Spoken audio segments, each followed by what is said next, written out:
Her kit has been released officially. Look, I know I said my last video on Xuan will be my last till she comes out, but we got the official announcement for what she does. I think that's a good enough reason to talk about her again. And also, I do want to kind of touch base on why she'd be probably the best free-to-play option for a support character. Because as of right now, you only have Fire MC, and you've also got March 7th. They're both alright, and they both do a decent job. But Fu is just that one step ahead, and she also does other things. She's not just preservation, she's got attack buffs.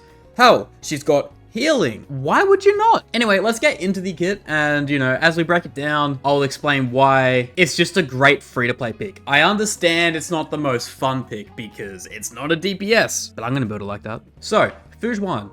Quantum type, preservation. We already knew this. Knowledge exchanged with pain. Pain? Okay. So this has like a story, her quirks, what she likes to do. Pretty much just showing, giving you more depth to the character. We want the gameplay stuff. So let's go down. Right. So her traces are as follows. The macrocosmic is when Matrix of Prescience is active. Also, I got told on stream that I'm saying prescience wrong. It's actually prescience. Prescience just sounds funnier. So I'm gonna run with that. When Matrix of Prescience is active, Xuan will regenerate extra energy when she uses the skill. This is actually great if you are running a energy recharge rope as well, but an extra energy recharge on top of already probably building her energy recharge positive as is always a good thing. You might even get a couple extra ults in a fight. And her other trace, Dunjia the Metamystic. Whoa! When Xuan's ultimate is used, heals all other allies. That's the point I kind of want to touch on. So we don't have the direct numbers, but from the dreams, I believe it was something like 5% of a max HP or 7% of a max HP.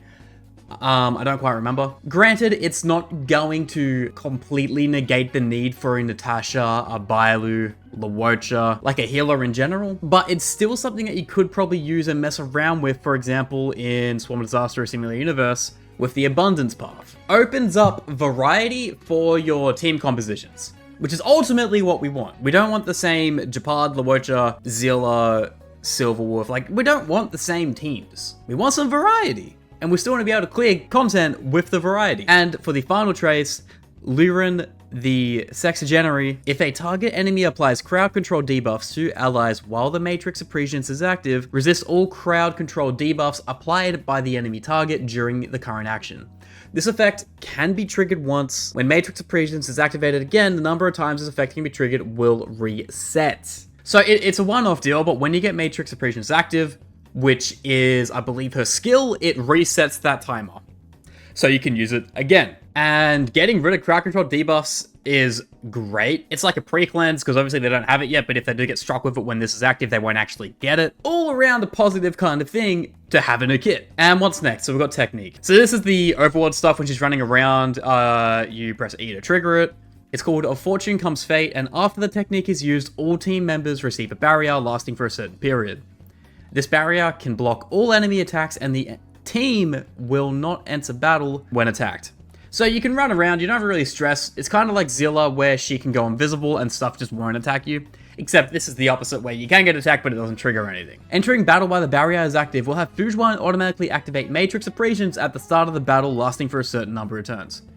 I hate the ambiguity here where like they're just not telling you the number of turns. Like we kind of know it. I think it's 2. From a dream, unofficial. All right, let's go down to a basic attack now. So obviously basic attack deals quantum damage to the target. That's pretty much every character in the damn game. Propagation DPS Xuan would be kind of funny build. If you want to see me kind of experiment and build that, like the video, and I'll bring that when she comes out. Because I'm gonna get her on day 1. I've already got her pre-farmed pretty much. We'll be able to do some stuff. And the talent is Bleak Breeds Bliss. When Xuan's in combat, she can apply Misfortune Avoidance for the team.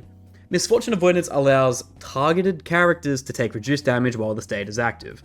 When Xuan's current HP falls below a set percentage, HP Restore will be triggered to help her regain a certain amount of HP. Yo, I think you mean amount. Anyway, if she takes a killing blow, this effect will not be able to trigger. This effect can only trigger 1 time initially and 2 times at max. She gets a get out of jail free card if she gets hit with a killing blow, obviously, as I just said. And as well as taking reduced damage in general is just a great thing. Means you aren't gonna die as much. Okay, what's next? Her skill. Okay, her skill is where her kit kind of shines. So her skill is called Known by Stars, Shown by Hearts, and activating Matrix Accretions will distribute a certain proportion of unshielded damage taken by Fujuan's allies over to her for a certain number of rounds.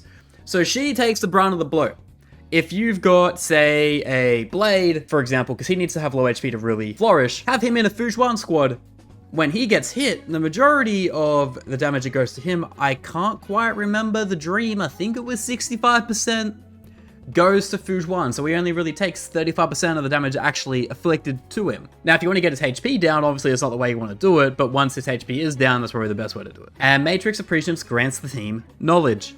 When in the Knowledge state, allied characters will have increased max HP and crit rates. So that's the thing, she's also buffing. She's giving crit rate increases to all your characters, because Matrix Accretions applies to everyone.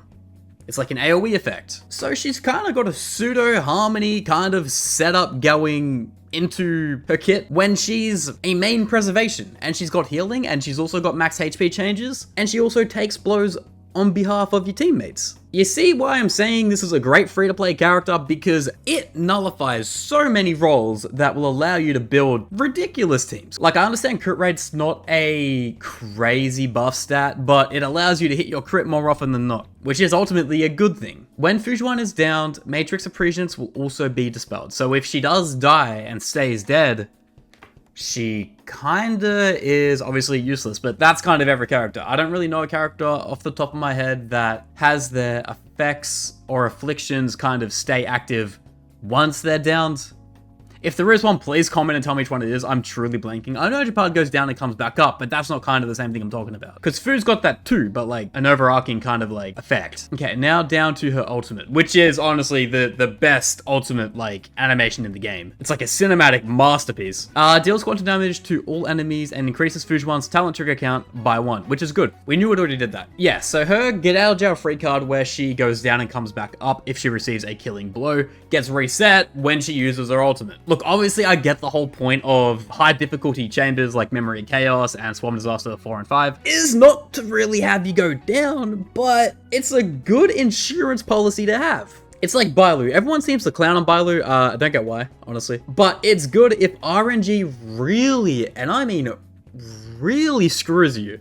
You have an insurance policy that will allow you to kind of get a second chance and undo that wrong. I do want to touch on the light cone purely because she scales HP. I feel like if you are free to play, obviously you need a lot of jades to be able to get this, but it would be so damn worth it if you can get it, because there's no other preservation light cone which scales HP inherently, and it's just going to make your Fujuan build a lot more stable and sufficient, because it increases max HP by 24% and energy regen by 12% on top of her energy regen already. And let's say you go energy regen for your rope, you got a lot of regeneration, and the more times you can rip that ult, the better. If you're wondering why ripping your ult all the time is so good, it's because it also heals your allies. So pseudo abundance, I'm telling you. It's gonna work. And also, when the wearer's HP is decreased, increases the damage of all allies by 9% for 2 turns. Obviously, 9% isn't a whole lot, but it's still good nonetheless, having a 1/10 increase. I wouldn't say it's quite enough to get rid of an outright buffer, like a Bronya, for example, or a Tingyun. But if you want to experiment with builds, you could probably survive without one just fine. Your numbers won't be as big when your main DPSs actually do damage, but they're still going to get a little bump, which is kind of nice. And at the beginning of each wave, restores the HP equal to 80% of HP already lost by the character themselves for the team. I messed up in my video regarding the light cone. I mistook cycles for waves. I already explained this. So what this means is at the start of each wave, this may also count towards just getting into new fights in general. 80% of that gap of lost HP is reclaimed at the beginning of each wave. So whether that's at the start of every encounter, or you're versing like a 3-wave set, for example, in Memory of Chaos, where you have like, first wave will be like 12 of those like bird things, second wave is like monkey and dogs, third wave is automaton, or something like that. Each time you clear a wave, you get that regen. So if you're really low on HP, this is gonna clutch you around and save you from having to redo your run. Because with this Lycone, you've got the perfect support. You've got a true endgame support that you would never get rid of in any team because she can do a bit of everything. Damage, because you spam the ultimate. Healing, because you spam the ultimate. Energy regen, to spam the ultimate. Max HP changes. Damage buffs if you get the Lycone. Crit rate increases on her traces. It just goes on and on. Honestly, I can't recommend this character enough. She's truly just gonna be a godsend to anyone's account who really chooses to get her. I'm gonna wrap it up there. So that's been it for today's video. That is my reasoning of free-to-play Xuan is, I wouldn't say OP, but definitely if you are, say, a tier lister type of person. I don't know, you could put it anywhere lower than like the top section. Like, how can she not be an S? I would like to know.